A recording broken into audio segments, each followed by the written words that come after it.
I don't care about Bitcoin. I could give a shit, to tell you the truth. And I promised myself I wouldn't talk about it. The next day, there are four things, really quickly. Blockchain is real, it's technology, it can be public or private, it can be for 5 people, it can be for 5 million. It's going to work. You already use it in a lot of test cases, stuff like that, so we're a supporter. I do worry a little bit about the security, because like I said, we move $6 trillion a day, real time, quite efficiently, effectively, and secure. Before you replace that, you gotta make sure you can do it right. There are 3 cryptocurrencies, okay? 3 types, 3 separate types. One is ICOs. ICO, and I haven't studied these things, but you're paying for a token that allows you to use a service, which is very different than a currency, but that's what people call cryptocurrencies. And maybe, Jim, maybe you've studied some of these ICOs. I have no idea, about some will give you cloud services or some give you investing services. That's one type. The second type, you can use cryptocurrency for fiat currency.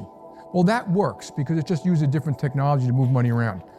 Basically keep your money digitally anyway, and if you just keep different files in a different way and distributed ledgers, that would work fine.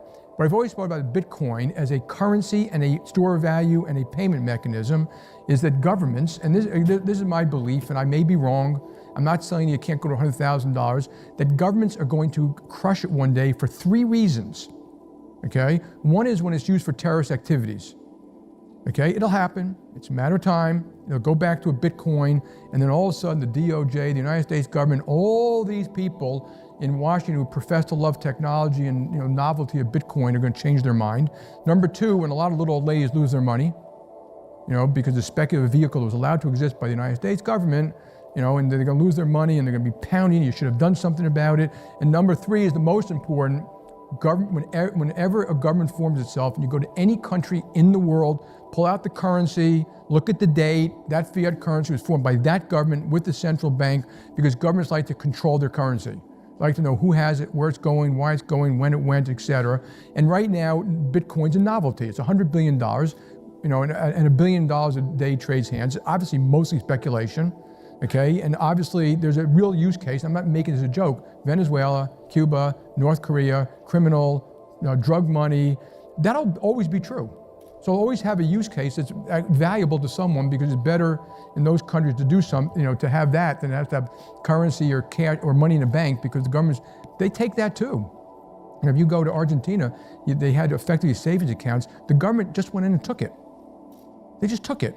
And of course, everyone took the money out of the bank right after that, and the country basically collapsed. But so that's the reason why. And it's going to get bigger and bigger, and they're going to want to control it.